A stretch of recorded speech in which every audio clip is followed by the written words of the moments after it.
첫 코너는 한 주간 시청자들이 관심을 가졌던 MBC 관련 이슈들을 뽑아서 확인해보는 시청자픽 시간입니다. 관련 키워드 먼저 살펴볼까요? 8인, 착한 기업, 49일, 집들이인데요. 먼저 49일이라는 키워드부터 확인해 보겠습니다. 어느 프로그램과 연관된 키워드인가요? 네, 5월 13일 방송된 수목 드라마 오 주인님과 관련된 키워드입니다. 이날 방송에서는 비수의 죽음을 예언한 화이트맨이 그의 돌아가신 아버지라는 비밀이 밝혀지는 한편 그러니까 난 그때 사고로 죽을 운명이었는데 목숨을 연장해 준 거다. 네가 혜진이 마지막을 봐주길 바랬어. 난 혜진이 옆에 끝까지 있어주질 못했으니까. 네가 나 대신 지켜줘서 고마워. 당신 덕분에 혜진 씨 곁을 끝까지 지킬 수 있었고 주인 씨를 만나 사랑할 수 있었어. 고맙습니다, 아버지. 나 작가님 보고 싶으면 어떡해요?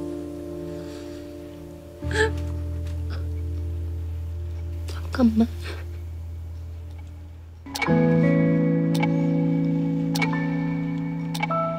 (49일) 동안 주인을 만나 진정한 사랑을 깨닫게 된 비수가 연기처럼 사라지며 안타까운 엔딩을 맺었습니다.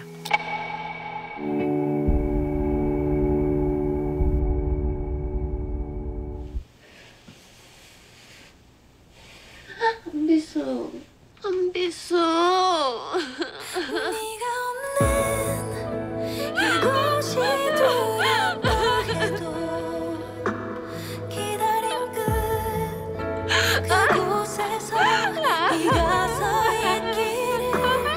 마지막 회를 본 시청자들 반응 어땠습니까? 네, 댓글을 살펴보겠는데요. 마지막 회 주인이가 혼자 한비수 이름 부르며 우는 장면에서 같이 얼마나 울었는지 보내기 아쉬운 드라마네요. 다들 고생하셨습니다. 가족끼리 열심히 봤는데 갑자기 화이트맨이랑 시한부 설정이 주제가 산으로 가다 보니 중단했네요. 배우분들 모두의 연기가 빛났고 내적으로 전해주는 그 감동, 살아가면서 우리가 꼭 잊지 말아야 할 중요한 걸 알려주는 드라마였어요. 애초에 틱틱대다가 정드는 게 너무 옛날 드라마 스타일, 아쉬움이 많이 남아요. 진정한 사랑의 의미를 전한 결말이 감동적이었다는 반응이 있는 한편 49일 시한부 설정을 비롯해 진부한 전개가 다소 아쉬웠다는 의견도 많았습니다. 오 주인님은 배우들의 열연에도 불구하고 평균 가구 시청률 1.8%라는 아쉬운 결과를 남겼는데요. 이 같은 시청률 부진의 원인 어디에 있다고 보세요? 심리 스릴러물을 비롯해서 그야말로 각양각색의 드라마가 시청자들에게 이미 많이 나와 있습니다. 이런 상황에서 로맨틱 코미디라고 하는 굉장히 고전적이고 전통적인 문법을 채택한다라고 했을 때는 그에 상응하는 변신을 보여줘야 하는데 이 프로그램의 경우에는 과연 뭐가 달라졌느냐라고 했을 때 뚜렷한 답안을 내놓지 못했다는 겁니다. 보통 드라마에 우리가 몰입한다라고 할 때는 어떤 캐릭터들 간의 케미스트리에 납득하게 되는 어떤 여러 장면들이 필요한데 갑자기 왜 이렇게 이 두 사람이 친밀해져야만 하지? 라는 의문을 시청자들에게 계속 던지게 만들었고 그것 자체가 몰입을 방해하는 요소로 끊임없이 나타났다는 거죠. 그리고 그런 개연성에 또 치명적인 또 결점을 안긴 것이 화이트맨의 존재라는 겁니다. 그렇지 않아도 인물들 간의 개연성을 의심하는 상황에서 화이트맨의 존재까지 등장하다 보니 시청자 입장에서는 이게 과연 로맨틱 코미디인가? 라는 의문을 던졌고 결국 그게 시청률의 부진으로 이어졌다라고 보게 됩니다. 로맨틱 코미디 보면은 사실은 또 뻔하네 하지만 그걸 보게 만드는 이유가 있어야 되거든. 진짜 설레던지 아니면 웃기던지. 근데 좀 둘 다 빈약했던 것 같아요. 그러면서 이민기 씨나 나나 씨 뭐 연기 쪽으로는 그래도 뭐 나쁘지 않았다라는 평가지만 그걸 좀 뛰어넘는 무언가가 좀 없지 않았나. 다른 요소들이 좀 빈약했다라는 생각이 들고요. 그 두 주인공만큼이나 주변 캐릭터들의 로맨스가 또 받쳐주지 못했다라는 생각이 들어서 결국에는 설렘, 재미, 뭐 이도저도 잡지 못했기 때문에 시청자들은 외면하지 않았나 저는 그렇게 생각합니다. 저는 편성 부분에 대해서도 좀 말씀을 드리고 싶어요. MBC가 이제 올 들어서 수목 드라마에 집중하겠다고 하면서 한 석 달 정도 앞에 비어 있었죠. 사실 드라마는 습관적 시청이 굉장히 중요한 부분이라고 저는 생각을 하는데 수목 9시 반에 MBC를 틀어봐도 드라마가 없는 거예요. 아 이제 더 이상 안 하나? 이런 생각을 하던 차에 이게 편성이 돼서 아마 좀 더 영향을 받지 않았을까. 자 앞으로는 이제 이 오주인님에 이어서 뭐 목표가 생겼다 또 미치지 않고서야 뭐 이런 드라마들이 지금 편성이 확정돼 있으니까 연말까지 좀 이렇게 지속적으로 수목의 MBC 드라마 딱 이렇게 고정이 되었다면 훨씬 더 좀 이 시청률을 높이는데 그리고 드라마가 그 활성화되는데 도움이 되지 않을까 그런 생각이 들었습니다. 다음 키워드 봅니다. 집들이인데요. 이번 키워드 허이면이 준비하셨죠?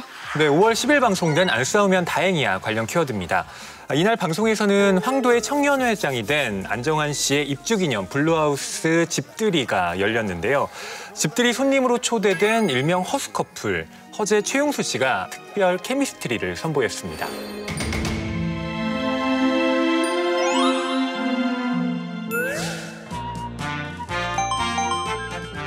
여기서 시간을 보내면 얼마나 행복한지를 알려주고 싶어요. 야, 소리를 못 지르겠어. 힘들어서. 아, 형님. 너 형으로 다 마중도 안 넣으냐 어떻게? 오는지 몰랐어요. 야. 얘기하고 오지. 아, 오랜만이다. 화면이 훨씬 나은 것 같습니다.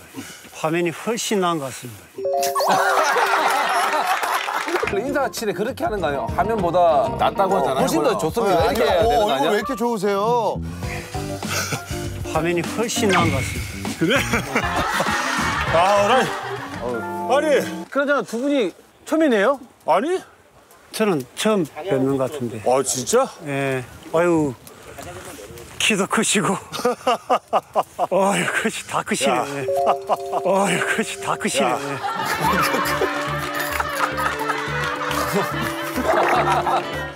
야, 너무 멋있다.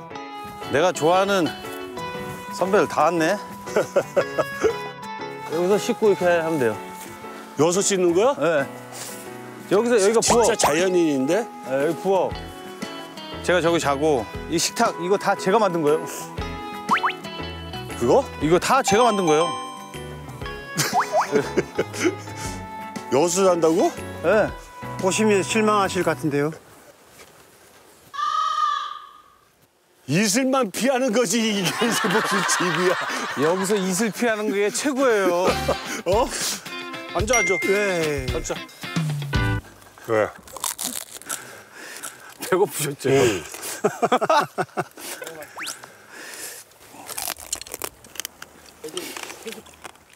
맛있다. 야, 근데 어떻게 손질을 했다 다 이거? 손질은 제가 좀 개를 좀 닦았습니다. 평생. 이제 고자질이에요, 고자질. 저는 정말 좋은 거 먹을 줄 알고 큰 기대를 안고 왔는데. 이거는 에피타이저. 간식으로 아직 식사 때가 아니잖아요. 좋다.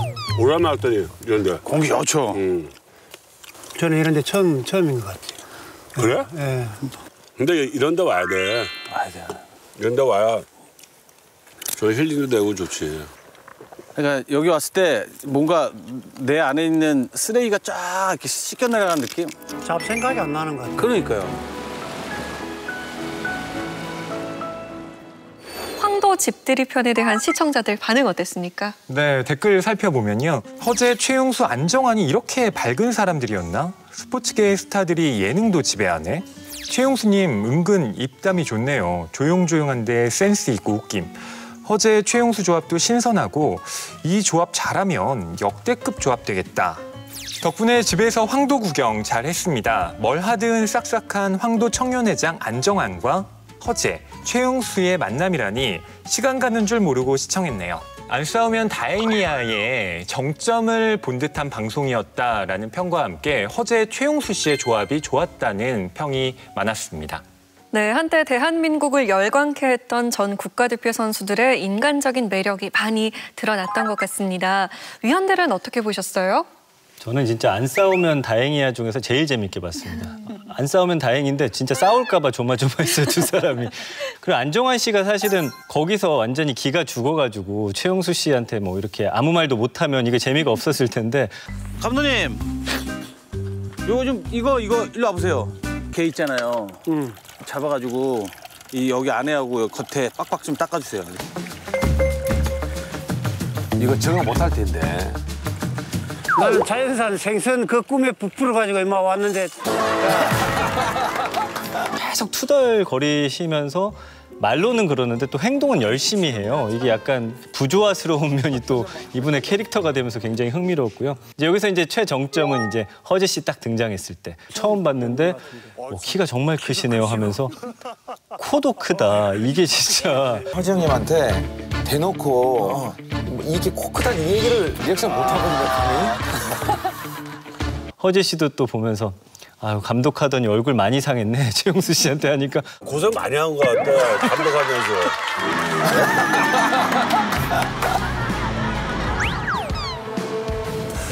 아이, 최고 우리 지금 제가 괜찮은데. 아, 그래? 나쁘지 않습니다. 우리 농구 대통령을 이렇게 직접 뵈니까 어우 화면이 훨씬 좋습니다. 아, 그래? 주고받는 한방들이 그동안은 보지 못했던 정말 메가펀치였다 이런 생각이 들면서 긴장감하고 재미가 아주 묘하게 교차하는 저는 명작이 하나 탄생했다고 봅니다. 안 싸우면 다행이다. 기본 구도가 친한 사람들끼리의 그 조합이라면은 여기에 서로 정말 생판 모르는 사람이 어떻게 친해지느냐라는 걸로 새로운 구도를 만들어줬고. 아 근데 앉아요 빨리 여기. 난 많이 가리네. 아까 나한테 한 것처럼 해요. 참나. 저는 지금 속았습니다 지금. 서울에 있을 때는 정말 뭐 자연산 생선, 장어. 너한테도 그랬니? 아니 몸보신 시켜준다고 걱정 말고 오라 그랬는데. 뜨거워. 너한테도 그랬어? 예. 나한테는 더였어. 난 집도 있대 여기. 난 집. 아 저기 있잖아요 집. 그 소리랑 휴지 사온 거야. 집들이 한다 그래가지고. 아 휴지 필요해요. 저기 집 있잖아요. 이 두 분이 안정환 씨라는 공동의 적을 가지고서 공격할 때 서로 죽이 잘 맞으면서 친해져 가는 거죠. 친해져 가는 과정을 보면서 사람들이 아 저건 진짜 좀 리얼한 것 같다. 리얼한 재미가 있는 것 같다라고 느꼈을 것 같습니다.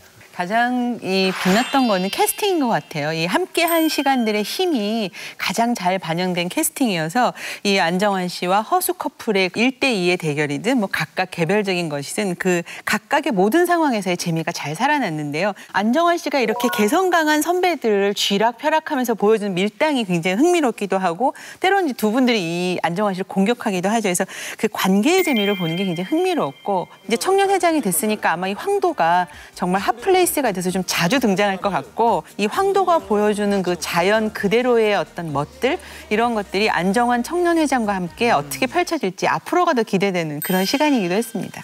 네, 앞으로 황도의 청년회장이 된 안정환 씨의 섭라이프가 기대되는데요. 자, 그곳에서 절친들과 또 어떤 이야기 펼쳐나갈지 지켜보도록 하겠습니다.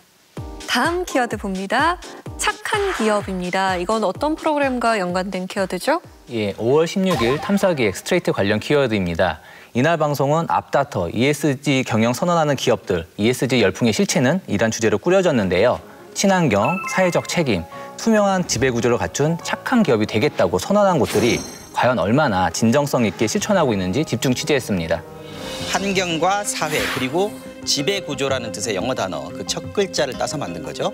그렇습니다. 그래서 ESG 경영이라고 하면 친환경, 사회적 책임, 그리고 투명한 지배구조를 추구하는 기업 경영이다. 이런 뜻으로 통용되고 있습니다.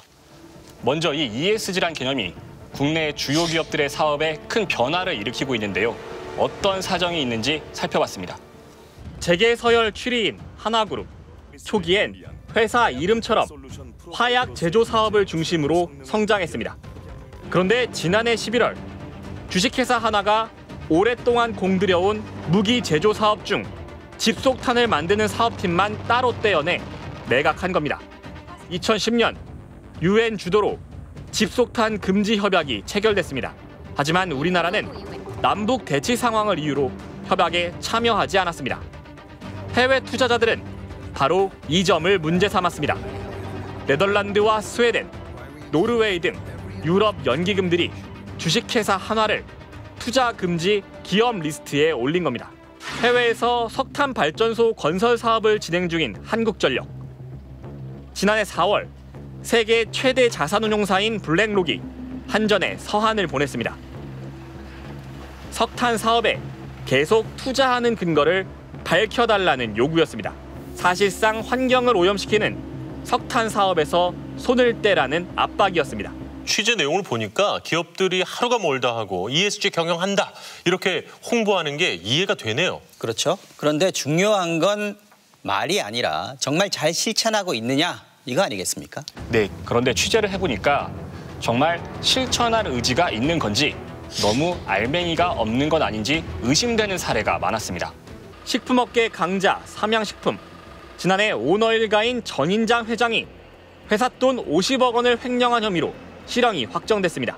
부인 김정수 총괄 사장도 징역 2년에 집행유예 3년형을 받았습니다. 그런데 1년이 채 안 된 지난해 말 부인 김정수 사장이 회사에 신설된 ESG위원회 위원장으로 취임했습니다.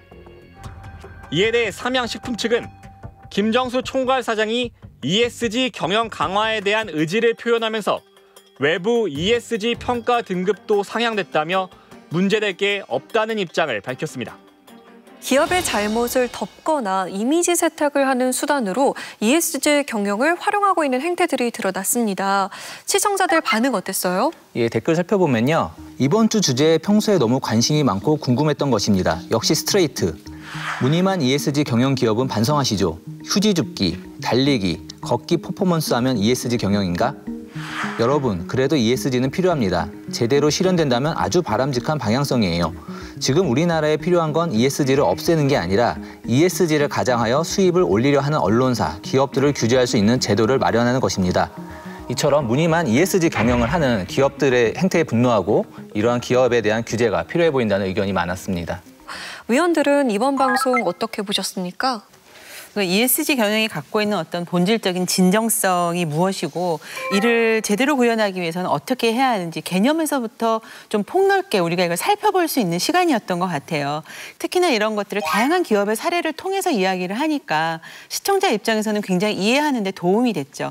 뭐 예를 들면 옷 기업 같은 경우에 자신들의 옷을 사지 말라라고 하면서 자원의 낭비나 아니면 자원의 활용 부분 그리고 심지어는 더 나아가서 옷 수선하는 시스템을 기업 안에 갖춰놓음으로써 이러한 것들이 진정성을 갖고 실효성을 갖게 만들어주는 거. 이제 좀 긍정적인 사례들을 통해서 아 저렇게 나가는 것이 ESG 경영이구나 하는 걸 봤는데 또 반면에 부정적인 사례들도 있었잖아요. 구체적으로 시스템을 바꾸는 것이 아니라 그냥 겉만 살짝 바꾸거나 심지어는 금융상품이 아무런 관계가 없는데도 ESG 이름을 딱 붙여가지고 나가는 것. 이런 것들을 보면서 아직은 제대로 자리 잡지 못한 ESG의 현황 이런 것들을 잘 보여준 것 같아요.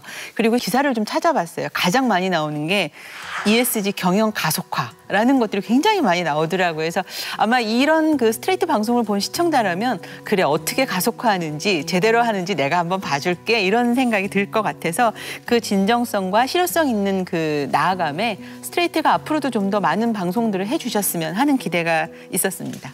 사실은 기업 이미지를 올리기 위해서만 ESG를 쓰기 때문에 이제 실천적으로는 굉장히 ESG와 거리가 먼 모습들이 있고 그런 부분을 이제 총체적으로 잘 정리해서 보여줬다는 면에서는 되게 좋은 교양 회차였다고 생각을 하는데 다만 좀 개인적으로 조금 아쉬웠던 거는 ESG가 정말 그렇게 뭐 해외 투자자들이 정말 이제 투자의 기준을 삼을 정도라면 그건 아마도 그것으로 이제 수익을 내는 것만의 문제가 아니라 앞으로 국가 혹은 초국가적으로 우리가 생존하기 위해서 필요한 문제라는 공통의 문제의식이 있기 때문에 ESG 경영을 요청하는 걸 거란 말이죠. 그렇다면 이게 단순히 기업에 너희 이거 윤리적으로 잘해. 너희 말로만 그러지 마라고 할 문제가 아니지 않을까. 정말로 그거는 입법 공백을 채워서든가 아니면은 정말 되게 강한 규제를 통해서 그냥 무조건 해가 돼야 되는 그런 상황인데 좀 그냥 그런 국가적 책임의 문제에 대해서는 좀 이제 좀 이번 회차에서는 미처 얘기를 하지 않았는데 그 부분이 좀 아쉽고 거기에 대해서도 이제 추가로 다시 이야기를 해주면 좋겠다는 생각을 했습니다. 실은 ESG를 다룬 그림자에 대해서 더 설명을 해줬으면 좋았겠다라는 생각이 들었는데요. 그게 무엇인가 하면 굴뚝산업을 탈피한 금융산업과 정보산업으로 이행한 선진국들의 경우에는 ESG라는 것이 상대적으로 실천되기 쉬운 개념이지만 그렇지 않은 중진국, 후진국들에게는 ESG는 사실 가혹한 잣대이기도 하거든요. 그렇다라고 할 때 이것이 과연 누구를 위한 또 목적인가 거기까지 스트레이트가 짚어줬다면 좀 더 ESG에 대해서 시청자들이 폭넓은 시야를 가질 수 있지 않았을까 하는 아쉬움을 꼽고 싶습니다. 다음 키워드입니다. 8인인데요. 이건 어떤 프로그램과 연관된 키워드인가요? 네, 지난 5월 16일 방송된 복면가왕 관련 키워드입니다. 이날 방송에서는 신흥가왕 5월의 에메랄드에 도전하는 복면 가수 8인의 화려한 듀엣 무대를 선보였습니다.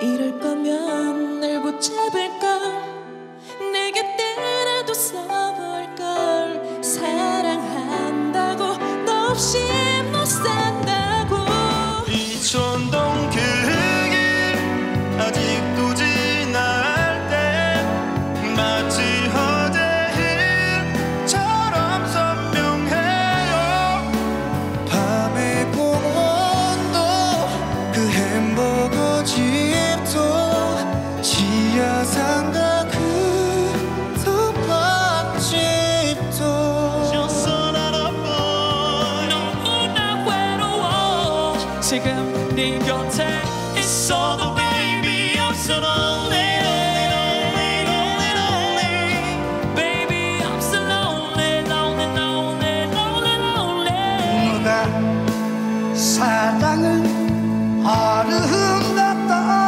했는가 차라리 그대의 흰 손으로 나를 잠들게 하라 가면을 벗고 정체를 공개해 주세요. 배우, 개그맨, 운동선수 등 다양한 분야의 스타들이 총출동해서 복면가왕의 매력을 제대로 뽐내는 시간을 가졌습니다. 네, 예상치 못했던 복면 가수들의 등장으로 눈과 귀가 즐거운 시간이었던 것 같습니다. 위원들은 어떻게 보셨어요? 항상 이제 복면가왕 보면 그 복면 뒤의 가수가 누구일까 그 상상하는 재미 그리고 그 재미가 더 극대화될 때는 그 상상이 예상을 벗어났을 때 아 저런 사람이었어? 저 사람이 저렇게 노래를 잘했어? 저런 목소리였어? 뭐 이런 순간이잖아요. 그래서 이번에도 보면 굉장히 그 이 1라운드에서 이제 아쉽게 복면을 벗은 네 분의 그 면면을 보면 분야도 달랐고 연령층도 달랐고 그렇기 때문에 훨씬 더 추리하는 과정에서 다양한 재미를 우리가 즐길 수 있지 않았나 하는 생각이 들고요. 이번에 복면을 벗지 않고 2라운드에 올라간 나머지 4명들이 또 어떤 모습을 보여줄지 다음 시간도 굉장히 기대가 됐습니다.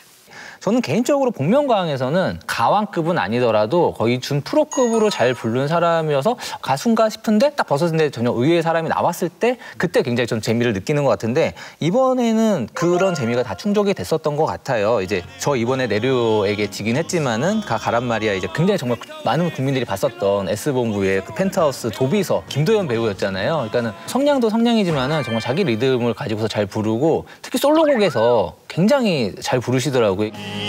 이제는 내가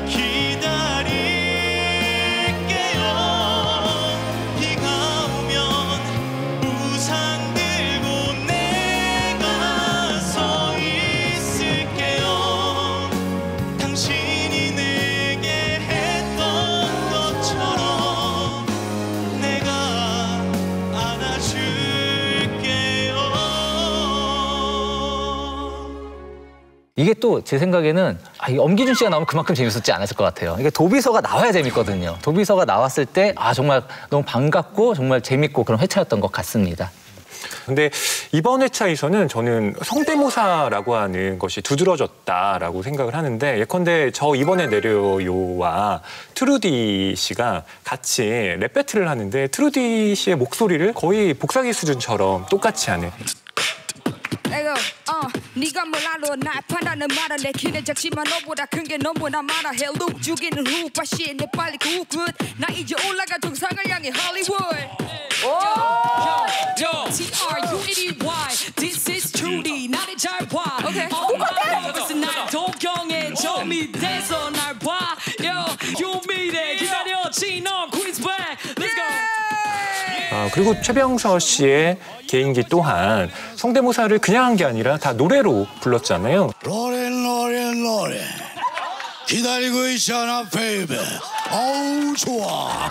성대모사가 단순히 그냥 어떤 대화를 따라하는 게 아니라 노래로서 진행이 될 때 시청자들에게 또 다른 어떤 노래의 형태를 들려준다는 의미에서 즐거움을 선사했던 것이고, 그게 저는 복면가왕이라는 노래 프로그램에 정확하게 맞는 성대모사였다라는 생각이 듭니다. 네, 이번 방송 짜릿한 반전의 묘미를 지닌 복면가왕의 매력이 잘 살아난 회차였던 것 같습니다. 앞으로도 복면가왕을 통해서 다양한 스타들의 복면 속 반전 매력 많이 만나볼 수 있기를 기대합니다.